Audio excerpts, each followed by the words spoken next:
मैं 18-16 साल, मतलब 16-17 में ये एज में थी। तब मेरे पापा बोलने लगे तुम कुरान मायने से पढ़ो, तुम कुरान इंग्लिश के साथ पढ़ो, बस रट्टा मारने के लिए मत पढ़ो। तो हम्म। मुझे बहुत अच्छा लगा, मुझे लगा कि हाँ ये बात तो सच है, मुझे पढ़ना चाहिए। और जब मैं पढ़ने लगी तो एज अ अडल्ट ये काफी काफी इम्पोर्टेंट है कि आप छोटे से ही, मतलब जो पढ़ के आ रहे, जब एज अ अडल्ट आप उनका मीनिंग समझते हैं without any external help, because if you only read Quran, सिर्फ कुरान में पढ़ के आप समझ सकते हैं कि आराम कोई भी समझ जाएगा कि इसमें बहुत सारा वायलेंस है। पहला बात, बहुत वायलेंट है कुरान। और बहुत जगह एज अ वुमेन, बहुत जगह वुमेन की जो राइट्स है वो एब्सोल्युटली डिस्ट्रॉय की गई है। और वही नहीं, हम्म। हम लोग बहुत जगह स्लेवरी भी देख सकते हैं कि राइट हैंड पोजेसेस, वो वाला सूरह निसा में, वहां पर देख सकते हैं कि बहुत सारी एग्जाम्पल है यहाँ पर कुरान में, सिर्फ कुरान में ही, जहां से मुझे मुझे कभी लगा ही नहीं कि ये हो भी सकता है। ऐसे कोई क्यों सोचेगा, ऐसे कोई क्यों करेगा किसी के साथ? अगर ये सच्ची में गॉड या अल्लाह का दिया हुआ है तो ऐसे शब्द नहीं होने चाहिए, ऐसे ट्रीटमेंट नहीं होने चाहिए। तो बस तो जब मैं पढ़ने लगी मायने से, मुझे बस एक चीज दिल में चुभता था कि अगर हम लोग देख सकते हैं कि कितना चेंजेस हुआ है वो सोसाइटी से, ये सोसाइटी से, तो अल्लाह ताला पहले से ही अच्छे रूल्स क्यों नहीं दिए? पहले से ही इक्वल राइट्स क्यों नहीं दिए? पहले से ही आदमी लोग को ये क्यों नहीं बोल देते तुम बस एक ही शादी करो? क्योंकि ऐसे बहुत सारी चीजें जो एज अ वुमेन मुझे बहुत खनकती थी बात दिल में। तो बस यही था। उसके बाद जब 1 साल पहले, ऑलमोस्ट 1 साल हो गया, जब मैं रिसर्च करने लगी कि मुझे मुझे हर एक चीज का मतलब जानना था, मैं काफी क्यूरियस हूँ। मेरे कॉलेज में भी मैं सर से इतना क्वेश्चन पूछती हूँ हमेशा। तो मैं हर एक चीज के बारे में जानना चाहती हूँ। और मैं ये सबको बोलती हूँ कि अगर आप कुछ खरीदते, पकड़ लीजिए आप कोई गाड़ी खरीद रहे या फोन खरीद रहे या घर खरीद रहे, आप 1000 रिसर्च कीजिएगा उसके बारे में, उस जगह के बारे में, क्योंकि उस वो एक बहुत बड़ा इन्वेस्टमेंट है। तो रिलीजन मेरे लिए एक बहुत ही बड़ा इन्वेस्टमेंट था, जो मुझे रिसर्च करके जानना था। मुझे ऐसे ही कोई बोल रहा है मैं मान ले रही हूँ। और एक्चुअली देखा जाए साहिल भाई, तो अभी भी कहीं हद तक इस्लाम अभी भी एक ओरल रिलीजन ही है, क्योंकि इस्लाम का जो हिस्ट्री है वो कितने ही आदमी लोग जाकर बुक्स खोल के पढ़ते हैं, कितने ही इंसान जाते हैं क्रॉस चेक करते हैं, जो भी बड़े बुजुर्ग ने कहा वही मान के हम लोग आगे बढ़ जाते हैं। तो हाँ, अपोस्टेट प्रोफेट्स, तो उसके बाद मैं उनका देखने लगी वीडियो। एक वीडियो देखा मैंने जो साइंटिफिक मिस्टेक्स इन कुरान। और छोटे से जो बचपन से हम लोग सुनते आए कि कुरान में बहुत सारा साइंटिफिक रेवलेशन है, लाइक पोक क्यों हराम है, क्योंकि उसमें कीड़ा होते हैं, बैठ के पानी क्यों पीते, क्योंकि वो बैटर जाता है पेट के अंदर, like all type of things. Also कि big bang was discovered in Quran. तो जब ये वीडियो देखा, मेरा तो मतलब मैं अंदर से हिल गई थी। आई वाज लाइक नो, क्योंकि मेरा पूरा बिलीफ सिस्टम, देखिए मैं काफी प्रैक्टिकल लड़की हूँ। मुझे अगर कोई चीज काम कर रहा है, मैं देख रही हूँ कि हाँ ये इट मेक सेंस, अगर ये लॉजिकली मुझे समझ में आता है तो तभी मैं मानूंगी। तो मैं साइंटिफिक एरर्स इन कुरान जब मैं वीडियो देखने लगी, मैं ना क्रॉस रेफरेंस करने लगी, और मैं वो लाइन छोड़कर ना उसके पीछे का, आगे का कॉन्टेक्स्ट भी बहुत अच्छे से पढ़ने लगी। तब जी। मुझे समझ में आया कि नहीं, यहाँ पर थोड़ा सा तो गड़बड़ है, कुछ तो है। लेकिन फिर मुझे याद है कि आई थिंक 2002 में किसी इमाम ने सऊदी अरेबिया में बोला था कि कुरान को हम लोग साइंटिफिक बुक के हिसाब से नहीं पकड़ेंगे, उसको पूरा आइडियोलॉजी या रिलीजियस बुक के हिसाब से पढ़ेंगे। तो हम्म। वो बात सुन के मैं थोड़ी सी कंफर्म हो गई कि नहीं नहीं, इवन इमाम सेज कि वो इस्लाम साइंटिफिक नहीं है, वो वे में नहीं लेके जाते। सो आई वाज लाइक ठीक है, वो it's not scientific, so I I anything scientific I won't believe it. But वो होता ना बचपन का हर एक बात। अब ना मैं पापा से पूछने लगी कि पापा, हम लोग छोटे में सीखे थे बिग बैंग है, बट अभी तो आप ये देखे, तो पापा भी मेरे साथ बैठ के आराम से 1-2 घंटा हम लोग डिबेट करते थे। रोज डिबेट करते थे मम्मी के सामने। मम्मी मम्मी को भी जो पता था मम्मी भी हेल्प करती थी, लेकिन मम्मी कभी हम लोग के बात में ध्यान नहीं देती थी। तो हुआ क्या, उसके बाद ना मैं स्कूल में भी काफी सुनती थी कि मोहम्मद 6 साल की लड़की को शादी किया। And I am like no, क्योंकि मैंने तब तक हदीस नहीं पढ़ा था, मुझे नहीं पता था। तो मैं कुरान में नहीं लिखा था तो फिर मैंने नहीं माना। लेकिन जब मैं और भी फिर अपोस्टल प्रॉफिट के बाद डेविड वुड का वीडियोस देखने लगी, तब मुझे रियलाइज हुआ कि मैं किसको सपोर्ट कर रही थी। मैं एक ऐसे इंसान को सपोर्ट कर रही थी जिस टू बी ऑनेस्ट मेरे साथ भी ऐसा हो चुका है। बचपन में चाइल्ड अब्यूज, सेक्सुअल अब्यूज हो चुके हैं। तो उसके कारण मैं कभी भी अपने जिंदगी में आज तक कभी भी एक ऐसा ऐसे इंसान को सपोर्ट ही नहीं कर पाऊंगी। तो बहुत आइडियलाइज तकलीफ करना तो हुई दूर की बात है। तंजीला जी, बहुत तकलीफ हुई इस बारे में सुनकर आपकी बात। लेकिन क्या आप बता सकती हैं कि यानी कोई मौलवी की तरफ से तो नहीं था ना, ताकि मतलब एक नहीं, जी रॉन्ग इन्फॉर्मेशन नहीं जाना चाहिए, जी क्योंकि जी बहुत जी से बार ऐसा जी। होता है कि अगर चाइल्ड अब्यूज सुनते हैं तो एक लोगों को आ जाता है कि राइट, शायद वर्ड किसी ट्विस्ट कर इमाम ने लेते या हैं। मौलवी ने किया, तो वो आप एक राइट। बार क्लियर कर दीजिए। हाँ। अगर मौलवी ने किया है तो वो भी बता दीजिए, अगर मौलवी ने नहीं किया है तो वो भी बता दीजिए, ताकि मैसेज क्लियर रहे। राइट, क्लियर हो जाए। तो फिर मैंने पहले भी बताया, मैं बाजी से पढ़ी हूँ, तो बाजी घर पे आती थी, वो पढ़ाती थी। तो मौलवी का कोई भी इन्वॉल्वमेंट नहीं है गाइस। लेकिन मैं जॉइंट फैमिली से थी। तो फिर मेरे खुद के कजिन ब्रदर्स मल्टीपल ब्रदर्स ने मेरे साथ किया था child abuse, basically sexual abuse, from I was age 5 till I was 12। तो ओह, 7 साल, इतना या लंबा। बहुत ओह। बहुत बहुत। और मैं ओह। जॉइंट फैमिली में थी, तो फिर एज बच जब ये बात जानना बहुत जरूरी है कि जब सेक्सुअल असॉल्ट एक बच्चे के ऊपर होता है ना, वो अब्यूजर उनको पूरे तरीके से गलत फील करवाते कि उन्होंने कुछ गलत किया। उनका ये सीक्रेट है, अगर वो किसी और को बोले तो उनको पहले पकड़ेंगे। ये बहुत सारी गलत थिंकिंग मेरे दिमाग में थी उस टाइम। और जैसे ही मेरा एज 12, एज इन लाइक मैं प्यूबर्टी हिट की, तब they got freaked out, because उन लोग को भी उतना पता नहीं था to be honest about female, about puberty and periods. तो वो लोग खुद मुझसे दूर होने लगे अपने आप ही। और क्योंकि उन लोग को खुद नहीं पता था कि ये क्या होता है, ये नेचुरल है या अननेचुरल है, वट एवर। तो तब तक भी मैं चुप थी, मैं किसी को घर पे नहीं बताती थी। मेरी बहन, जो मेरी एक कजिन बहन थी, उसको इस बात का भनक थी, लेकिन उसने, क्योंकि उसका खुद का भाई इन्वॉल्व था, तो उसने भी कुछ नहीं कहा किया मेरे लिए।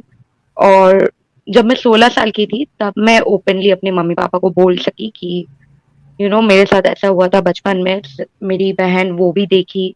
और एक्चुअली कोइंसिडेंटली, थैंक गॉड, एक चाचू थे जिसने गलती से देख लिया था, और वो भी अपने मुंह बंद रखे थे बिकॉज ऑफ फैमिली प्रेशर।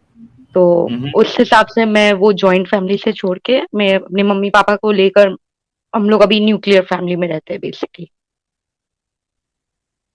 जी। तो हाँ, मैं डेविड वुड की वीडियोस देखने लग गई। तो उसमें से मैं पूरी तरीके से कन्विंस हो गई थी that there is no way Muslims can get away with this, कि आयशा की एज 6 थी और वो 9 इयर्स की थी जब उनके साथ अ, हिंदी में क्या बोलते हैं, हम बिस्तरी की थी, राइट। जी जी, तो बिल्कुल सही फरमाया आपने। हम लोग नहीं। तो हाँ, तो फिर वही तो मैं खुद से बात करने लगी कि मैं भी आयशा के पोजीशन में थी एक टाइम में। का उतनी दर्दनाक नहीं, उतना घिनौना नहीं, बट मैं थी। और मुझे पता था कि मतलब एक कैसा लगता है एक 9 साल की बच्ची को जब उसके साथ ऐसा होता है। उसको कुछ पता नहीं रहता है, पहली बात। उसको नहीं पता ये क्या होता है, उसको नहीं पता क्या करना पड़ता है, क्या है ये, इसका अहमियत क्या है। और उसके वो जानने के बाद मैं पूरी अपने दिल में कंफर्म थी कि Islam is not the religion for me.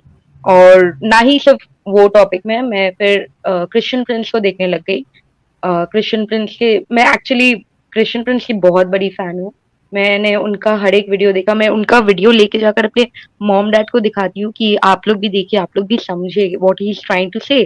And वो लोग कभी अग्री करते थे, कभी डिसअग्री करते थे, लेकिन फॉर श्योर मैं 1 साल हो गया, मैं अभी 21 साल की हूँ, 1 साल हो गया जो मैंने छोड़ दिया। मैं आपसे ये पूछना चाहूंगा कि यानी एक तो एक ये वजह बनी आपकी कि आपने इस्लाम क्यों छोड़ा, और उसमें आपने आयशा की जो एज थी निकाह की या शादी की, या शादी और उसके बाद जो रुखसती होती है, वो एक राइट। बहुत बड़ी वजह बनी जिससे आपके जहन में एक डाउट आया, ठीक है। उसके बाद आपने क्या किया, यानी तो आपने तहकीक कैसे की, वो कंफर्म कैसे किया कि वाकई में, क्योंकि देखिए कहा यह जाता है कि इस्लाम के जो दुश्मन है वो गलत गलत बातें लोगों में फैलाते हैं। तो राइट। आपने इसको वेरीफाई, क्रॉस वेरीफाई कैसे किया? क्या आपने कोई स्कॉलर से राब्ता किया, या उसके बाद फिर और कौन कौन से बड़े बड़े जो डाउट्स थे जिनकी बुनियाद पे आपने ये कंफर्म कर दिया कि ठीक है, अब बस अब मैं नहीं इसको फॉलो कर सकती, ये सही नहीं है? तो जैसे कि मैंने बोला, सीपी सबसे बड़ा मीडियम था मेरा लर्निंग का। The wrong things of Islam, obviously Islam के बारे में जो अच्छी अच्छी बातें थी वो मैं बचपन से सुनती थी, लेकिन जो सब क्रिटिक था वो इंटरनेट के आने की वजह से बहुत बढ़ गया, बहुत फैल गया, और यही Christian Prince is a life example for that. तो हम लोग देख सकते हैं कुरान 4:11 में, जहां पर हम लोग आराम से समझ सकते हैं, जो वेरीफाई कर सकते हैं अभी भी, अनइवन डिस्ट्रीब्यूशन फॉर इनहेरिटेंस। औरत की प्रॉपर्टी में कितनी हक है, कितना हक मिलना चाहिए, और वो अनइवन है। तो मुझे लोग बोलते हैं कि कि लड़की का हक वो उसका अपना होता है, उसको पति को देना नहीं पड़ता है, एंड ऑल दैट, ये सब। तो मैं सोचती हूँ, तो खदीजा कैसे अमीर हुई बिफोर इस्लाम? अगर ये सब नहीं था तो Khadija, how was she so rich? उसको तो काफी पैसा मिला था। तो ये नहीं है कि इस्लाम के आने के बाद ही लड़की लोग को प्रॉपर्टीज में राइट्स मिलने लगे।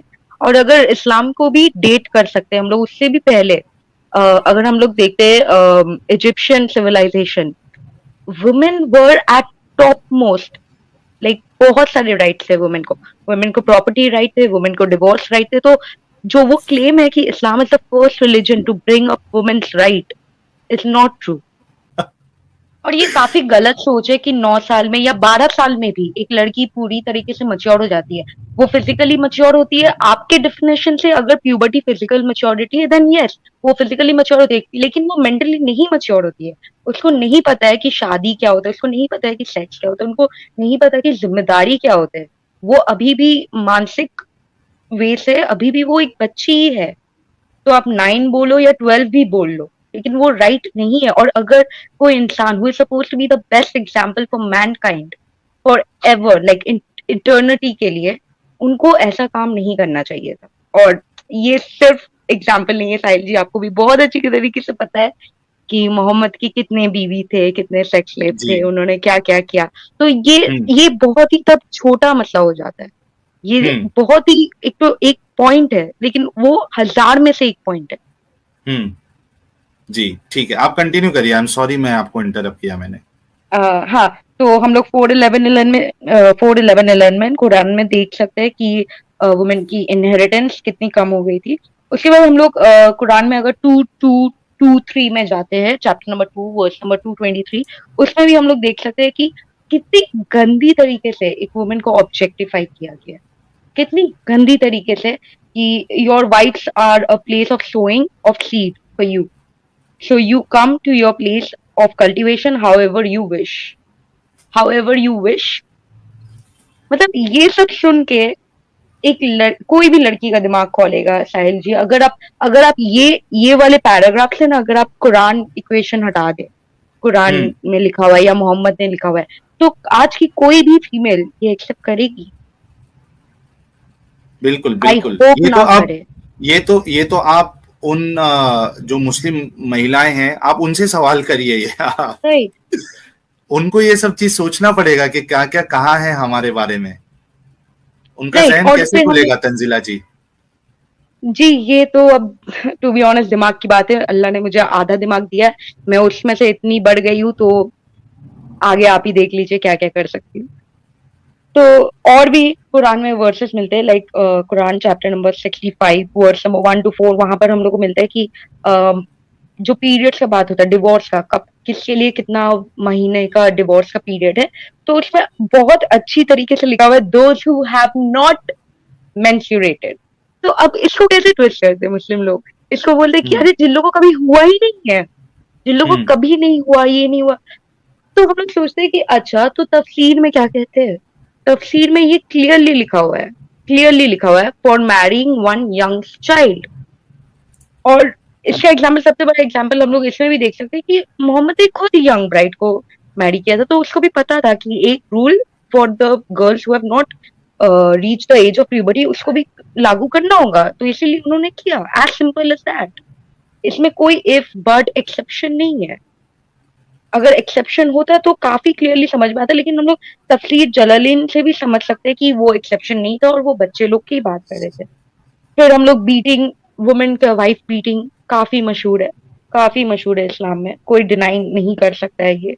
अरबिक में कहीं भी लाइटली टैप नहीं है, अरबिक में कहीं भी टूथब्रश जो मसवाक कहते हैं उसमें से टैप करना नहीं लिखा हुआ है, अरबिक में काफी क्लियरली लिखा हुआ है स्ट्राइक देम, स्कॉर्च मतलब बीट देम। और यही ट्रांसलेशन जो अभी हम लोग करते हैं उसमें कितना शुगर कोटिंग किया हुआ, कितना गलत चीज लगा हुआ है। अब आप पूछते, अगर मुझे कोई पूछ सकता है कि आपको अरबिक तो नहीं पता, आप कैसे कंफर्म करते हैं, तो बहुत सारे सोर्सेस है और एक्चुअली खुद मुस्लिम स्कॉलर्स भी ये आपको कंफर्म करेंगे कि अरबिक में यही बोलते हैं। और एक्चुअली कोइंसिडेंटली मेरी खुद की एक अरबिक फ्रेंड है जो दुबई में रही थी बचपन से, और उसने काफी अरबिक सीखा था, वो एक्चुअली काफी फ्लुएंट है अरबिक में। उसने तक मुझे कंफर्म किया है कि ये बीट देम है, स्ट्राइक देम है, इट डजंट मीन लाइटली। और सब बोलते हैं कि वहां पर स्टेप्स है, स्टेप्स है कि पहले बिस्तर से अलग करो, पहले इससे अलग करो। कोई भी स्टेप डज नॉट जस्टिफाई एक वुमेन को बीट करना अगर वो आपकी बात नहीं सुन रही है। आपकी बात अगर नहीं सुन रही है तो आप बात कीजिए, आराम से बात कीजिए, समझिए डिफरेंसेस आते हैं, वो नहीं कह रही हूं मैं, लेकिन मानना वो जायज नहीं है मेरे लिए, और ना ही किसी अच्छे पढ़े लिखे इंसान के लिए नहीं होना चाहिए। और उसके बाद हम लोग बहुत बहुत सारे ऐसे हदीस देख सकते हैं जिसमें मोहम्मद का कैरेक्टर काफी काफी गंदे तरीके से पोर्ट्रेट किया हुआ है। और जब मुस्लिम लोग को ये पूछते हैं तो दाइफ है, दिस इज दाइफ, इट्स फेक। तो आई वाज लाइक अच्छा, तो अगर ये फेक है तो आप लोग अगर ये फेक है, आप बोल रहे हैं कि सही अल बुखारी जिसमें सही ग्रेडेड है वो अगर आपके लिए दाइफ हदीस है, तो ऐसे बहुत सारे किस्से जो आप लोग प्रेस करते हैं। फॉर एग्जाम्पल मोहम्मद, एक जूइश वुमन मोहम्मद के ऊपर कचरा फेंकी, वो ट्रू स्टोरी नहीं है, लेकिन आप तब भी उसमें बिलीव करते हैं। आप नमाज कहाँ से पढ़ते हैं? नमाज तो कहीं पर कुरान में नहीं लिखा हुआ है, कैसे पढ़ा जाता है, कैसे नहीं किया जाता है, ये भी आपको हदीस से मिलता है। तो जब आप इतना कुछ हदीस से लेते हैं, जो चीज हदीस में हम लोग को खटकती है, जब हम लोग वो बात करते हैं तब वो दाइफ हो गई। और अगर आपको नहीं पता, सही बुखारी, मुस्लिम, जो भी हदीस है वो सब एक देयर इज अ बुक और डॉक्यूमेंट्री साइंस बिहाइंड द हदीस, जहां पर हदीस के टेस्टिमनी लिए जाते थे। हदीस के लिए, एक हदीस को कंफर्म सही होने के लिए 4 आदमी का जरूरत पड़ता है, फिर दाइफ होने के लिए 2 या 1, ऐसे करके एक साइंस है। तो ये ऐसे ही कंपाइल नहीं किया गया है, ये टेस्टिमनी लिया गया है, साइंस है इसके पीछे। हर एक हदीस का जो ग्रेड है वो साइंटिफिकली टेस्टिमनी के बाद ये दिया गया है ग्रेड। तो आप इसको दईफ नहीं बता सकते, और आप ये भी नहीं बता सकते कि ये मोहम्मद के बहुत साल बाद लिखी गई है। मोहम्मद के बहुत साल बाद भी मतलब 100 साल या 80 साल कोई बोलता है, कोई 200 साल बोलता है, बट जो भी जितने भी साल बाद लिखी क्यों ना जाए, कोई अगर सच्ची में एक नेक इंसान है उसके बारे में इतना बुरा बात नहीं कोई बोल सकता है, कोई एक आदमी नहीं बना सकता है।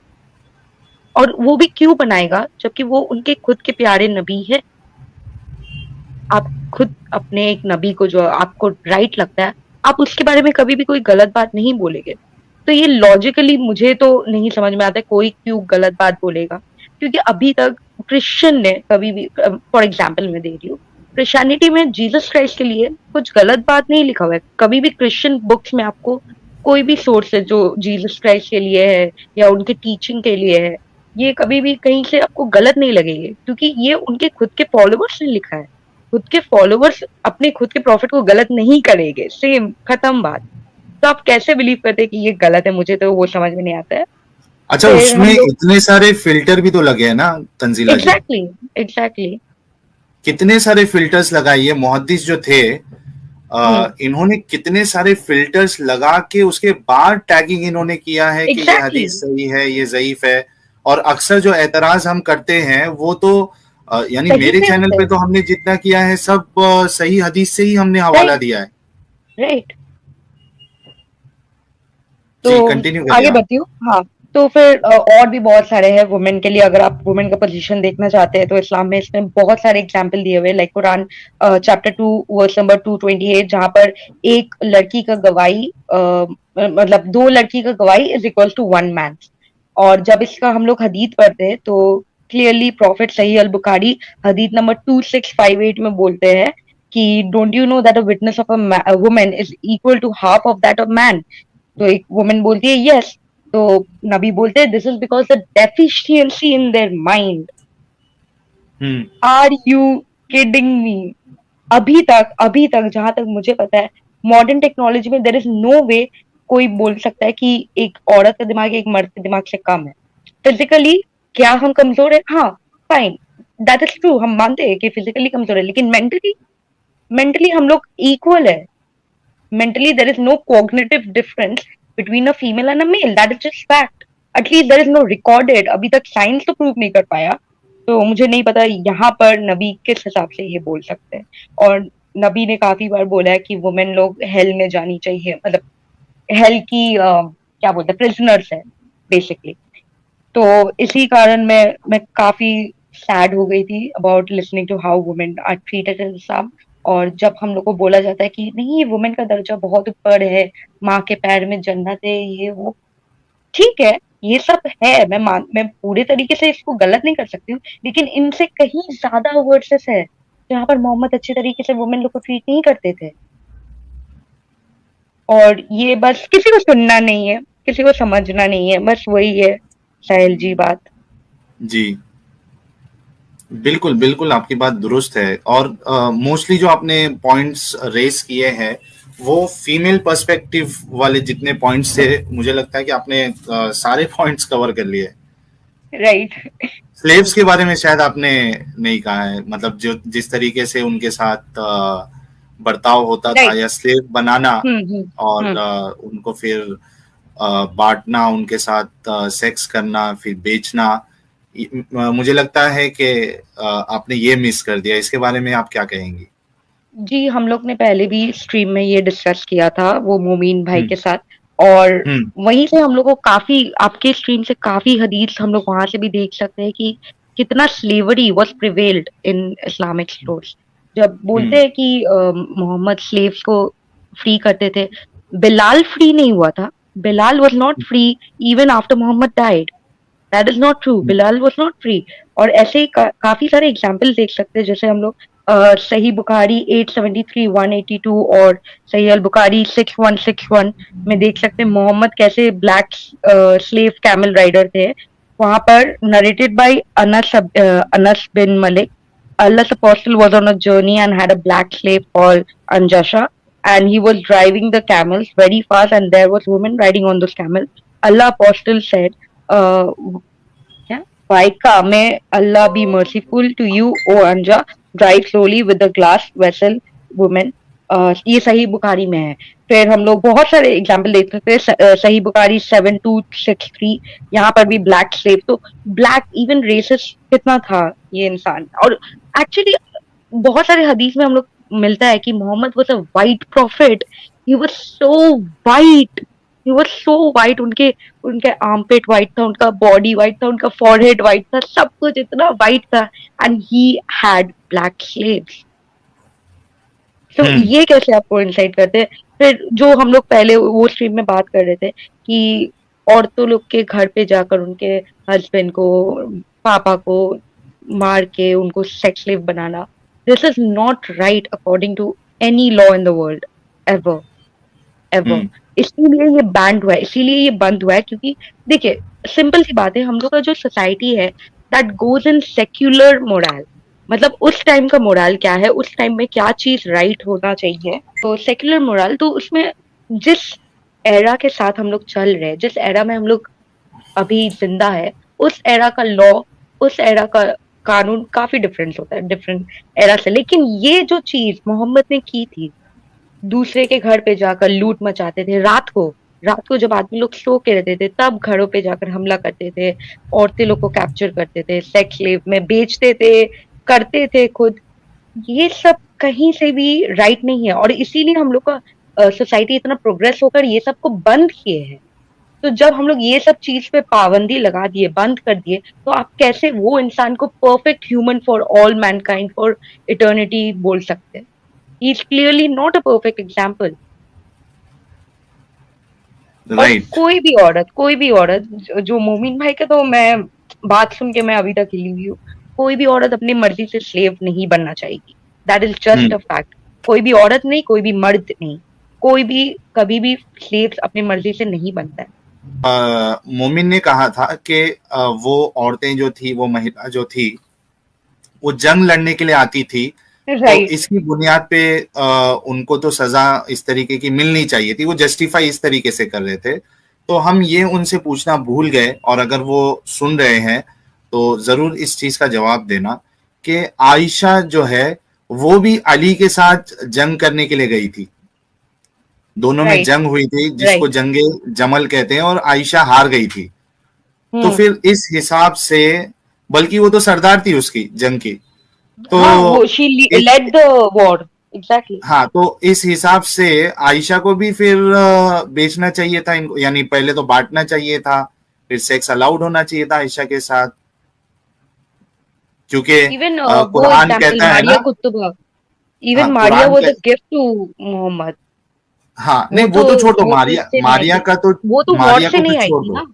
हाँ, वार जी। से नहीं आई थी, लेकिन जिस तरीके से मोमिन ने ये बात जस्टिफाई करने के लिए ये हवाला दिया था कि जो जंग में लड़ने आती थी उनको बनाया जाना ही चाहिए, क्योंकि वो दुश्मन है। तो इस लिहाज से आयशा को भी बनाना चाहिए था कैदी, सेक्स स्लेव्स बिल्कुल। बनाना चाहिए था, उनके साथ भी वही हरकत करना चाहिए था। तो उसके बारे में ये मोमिन लोग क्या जवाब देंगे? मैं चाहता हूं कि अगर कोई मोमिन है और वो इस बात को सुन रहा है, तो इसका मुझे जवाब जरूर दे कि आयशा के साथ भी वैसे ही होना चाहिए था या नहीं होना चाहिए था। जी, आप कंटिन्यू करिए। तो हाँ, तो फिर नॉट ओनली वुमेन, अगर आप देखिए साहिल जी, उन्होंने बच्चे लड़के लोग के साथ भी बहुत कुछ किया। उन्होंने खुद के अपने नाती के साथ, नाती या नतनी क्या बोलते, नाती बोलते, राइट? हम्म। राइट। तो हाँ हाँ, हुसैन, उनके साथ भी ये कोई नवासे, क्यों करेगा? राइट। कोई नवासे क्यों नवासे करेगा? बोलते हैं। राइट, राइट, नवासे। हम्म। उसके साथ हम्म। कोई क्यों करेगा ऐसे? वो अपने टंग उसके मुंह के अंदर घुसाते हैं और उसको सक करने लग जाते हैं। For what? What is the, Allah का क्या मैसेज था ये चीज करने के लिए? Hmm. What was the reason to do it? वो चीज भी आप सोचिए। एक बच्चे लड़के के ऊपर कितनी कितनी दर्दनाक चीज गुजरी है, अगर कोई किसी ने वो एक्सपीरियंस किया है तो। हम्म। तो यही सब बात थी साहिल जी इस्लाम में। जो मैं मोहम्मद का कैरेक्टर जब मैं जानने लग गई, तो hmm. Everything became very clear to me कि he was a false prophet. वो कहीं तरीके से एक ट्रू नबी नहीं थे, अल्लाह के नबी तो थे ही नहीं। हम्म। और कहीं भी तरीके से वो एक अच्छे इंसान तक नहीं थे।